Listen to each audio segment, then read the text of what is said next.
គ្រប់ជ្រាបសួរពុកម៉ែបងប្អូនអរគ្នាសូមស្វាគមន៍មកកាន់វីដេអូថ្ងៃនេះដែរបាទមករយៈពេលនេះដោយសារតាយើងរវល់ពេកមិនសូវជាបានធ្វើវីដេអូចែកជូនដល់ពុកម៉ែបងប្អូនទាំងអស់គ្នាទេហើយនេះដែរជាវីដេអូបន្តទៀតហើយក៏ជាវីដេអូមួយដែលនៅកំពង់សោមយូរហើយអត់ដែលដឹងថាថ្ងៃលិចគឺវាសោះស្អាតយ៉ាងហ្នឹងទេអ្នកទាំងអស់គ្នាហើយនេះបងប្អូនដែលចូលចិត្តស្រឡាញ់ថ្មឬក៏ចូលចិត្តថតទេសភាពនៅលើថ្មក៏សូមណែនាំពុកម៉ែបងប្អូនមកទស្សនានៅថ្មធំអ្នកទាំងអស់គ្នាហើយនិយាយពីថាទេសភាពថ្ងៃលិចវិញគឺនៅកំពង់សោម10ឆ្នាំហើយអត់ដែលឃើញថាថ្ងៃលិចសោះស្អាតមានពណ៌ដូចមាសចែងចាំងចឹងទេអ្នកទាំងអស់គ្នានេះមើលចែងចាំងនៅលើទឹកសមុទ្រចឹងណាហើយនិយាយពីទឹកអាឡុកគឺរៀងស្ងប់ខ្យល់ដែរអ្នកទាំងអស់គ្នាអាឡុកវាតិចតែប៉ុណ្្នឹងទេហើយមើលទៅទេសភាពក៏សោះស្អាតហើយមើលទៅថ្ងៃលិចគឺសោះស្អាតមែនតើអ្នកទាំងអស់គ្នាចាំងមកលើផ្ទៃសមុទ្រចឹងណាហើយទេសភាពថ្ងៃលិចគឺដូចពណ៌មាសចឹងអ្នកទាំងអស់គ្នានេះគឺសោះស្អាតមែនតើហើយក៏នេះគឺជាទេសភាពនៅថ្ងៃលិចនៅក្បែរកោះពោះអ្នកទាំងអស់គ្នាគេថាពិសោធន៍ស្អាតមែនតែម្ដងអ្នកទាំងអស់គ្នាចឹងមិនគេថាថ្ងៃរះក៏ស្អាតថ្ងៃលិចក៏ស្អាតប៉ុន្តែនេះគឺជាច្បាប់ធម្មជាតិអ្នកទាំងអស់គ្នា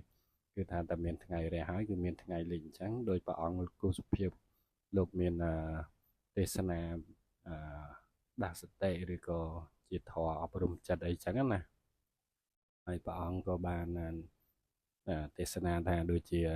យើងមិនអាចហាមឃាត់ថ្ងៃរះនិងថ្ងៃលិចបានទេព្រោះអាហ្នឹងជាច្បាប់ធម្មជាតិអីចឹងទៅហ្នឹងហើយបងប្អូនទាំងអស់គ្នាឥឡូវយើងចូលសាច់រឿងវីដេអូរបស់យើងវិញគឺហើយជាវីដេអូដែលបង្ហាញពុកម៉ែបងប្អូនពីទេសភាពថ្ងៃលិចនៅជាប់នឹងឆ្នេរមួយកន្លែងឆ្នេរហ្នឹងកាលពីមុនមកដូចជាគេដាក់លបងណាបងប្អូនគ្នាដាក់លបងគឺឥឡូវហ្នឹងគេបើកលបងមានភ្ញៀវឲ្យចូលលេងអីចឹងបានធម្មតាចឹងណាហើយអានេះទេសភាពថ្មធំណាស់អ្នកនរគ្នាហើយអ្នកដែលស្រឡាញ់ថ្មអាចមកថតរូបថតប្រម៉ូទផលិតផលឬក៏ថតជាវីដេអូអីចឹងបានទៅណាហើយនេះថ្ងៃលិចគឺកាន់តែទុនទាបទៅហើយអ្នកទាំងអស់គ្នាហើយយើងមើលទៅថ្មហ្នឹងគឺទាំងធំតែម្ដងហើយថ្មហ្នឹងគឺវាដោះឡើងដោយធម្មជាតិចឹងណាអ្នកទាំងអស់គ្នាហើយនិយាយថាពីទេសភាពនេះគឺនៅក្នុងពេលម៉ោង5ម៉ោង6អីដែរអ្នកទាំងអស់គ្នាហើយកាន់កាមេរ៉ារៀងវិលតិចហើយពួកយើងដើរទៅដើរមកអីចឹងណាដើរលោតកន្លងថ្មហើយអានេះគេហៅថាតូបមួយកន្លែងយើងថាតូបលោកជ័យសម្រាប់យើងដាក់ទឹកដាក់អីចឹងទៅហើយនេះគឺមើលថ្មធំណាស់ហើយនេះជាថ្ងៃលិចកាន់តែទៀបទៅហើយនេះកន្លែងនេះអ្នកនរគ្នាចង់បញ្ជាក់ថាកន្លែងហ្នឹងពីមុនវាមានលបងចេះបាំងអស់លិញប៉ុន្តែឥឡូវនេះគឺដោះលបងហ្នឹងអស់នេះអាមុនគេមានលបងណាអ្នកនរគ្នានៅគៀនហ្នឹងលបងគេខាំងចិត្តចឹងតែក្នុងពេលនេះគឺគេដោះចេញអស់លិញតែម្ដងហើយនិយាយពីថ្ងៃលិចនោះបាំងអស់ហើយអ្នកនរគ្នាលិចហើយនិយាយពីឆ្នេរវិញគឺសោះស្អាតមែនតើឆ្នេរខ្សាច់សស្គូសតែម្ដងហើយយើងមិនដឹងជាឆ្នេរអីទេយើងរៀងភ្លេចដែរប៉ុន្តែយើងថាឆ្នេរកោះពោះអញ្ចឹងក៏បានដែរឆ្នេរអីក៏បានដែរសាច់បងប្អូនដែរហើយនេះមានភ្ញៀវអង្គុយញ៉ាំអាហារស្រស់ស្រូបអាហារពេលល្ងាចហើយមានបារកន្លែងឡោងបារគេអញ្ចឹងណាហើយពីមុនមកកន្លែងនេះស្ងប់ស្ងាត់អត់មានអីចឹងទេឥឡូវគេទៅអភិវឌ្ឍកែប្រែមើលទៅសោះស្អាតមែនតើពុកម៉ែបងប្អូនទាំងគ្នា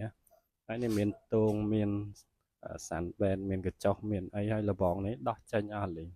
អាកញ្ចុះនេះទៀតសោតគឺដបូលគឺសិតតាស្បូវណាបងប្អូន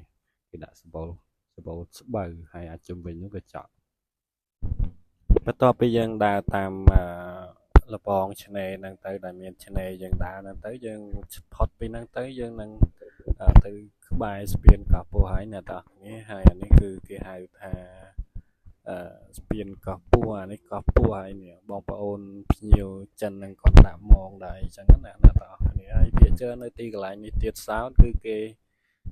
សបោណែស្ទូចត្រីណែដាក់មងដាក់បកាយដាក់អីយកត្រីអីចឹងណាអ្នកទាំងអស់គ្នាឥឡូវយើងមកដល់ស្ពានកោះពស់ខាងភាគខាងត្បូងនៃស្ពានកោះពស់ហើយពុកម៉ែបងប្អូនទាំងអស់គ្នាហើយថ្ងៃកាន់តែលិចទៅហើយយើងដើរតាមនេះក៏យើងប្រយ័ត្នប្រយែងផងប្រយ័ត្នល្អលពោះស្លែកាន់វារៀងស្លែទាំងអស់ណាអ្នកទាំងអស់គ្នាហើយយើងដើរឲ្យដល់ប្រុងប្រយ័ត្នហើយអានេះគឺមានកញ្ចក់គេមានភ្លើងមានអីនិយាយថាវាសស្អាតមែនតើអ្នកទាំងអស់គ្នាហើយនេះក៏គេដកលបងកាប់ដើមឈើកាប់អីខ្ទេចខ្ទីអស់ចឹងទៅហើយមើលពីថ្មនេះកន្លែងនេះដូចថ្មទូចទេអ្នកទាំងអស់គ្នាថ្មហ្នឹងទូចហើយអានេះស្ពានកោះពស់ហើយអានេះកោះពស់ចឹងណាពេលនេះនឹងតែគេបើកឬអត់ហើយអានេះបំរាមរបស់គេចឹងណាអ្នកទាំងអស់គ្នាបំរាមក្នុងស្ថានភាពរបស់គេហ្នឹងហើយអ្នកទាំងអស់គ្នាហើយក៏សូមអរគុណពុកម៉ែបងប្អូនទាំងអស់គ្នាហើយវីដេអូខ្ញុំក៏ចប់តែត្រឹមហ្នឹងទេហើយจะកំតែជួបគ្នានៅវីដេអូក្រោយទៀតបាទហើយអរគុណពុកម៉ែបងប្អូនដែលតែងតែចូលទស្សនានៅវីដេអូរបស់ខ្ញុំបាទហើយក៏ជួបគ្នានៅវីដេអូក្រោយទៀតបាទហើយក៏ជូនពរពុកម៉ែបងប្អូនសុខសប្បាយទាំងអស់គ្នាហើយនេះក៏ជាឱកាសឆ្នាំថ្មីដែរហើយសង្ក្រាន្តយើងនឹងចូលនៅឆ្នាំថ្មីនេះបាទអរគុណជម្រាបលាបាទ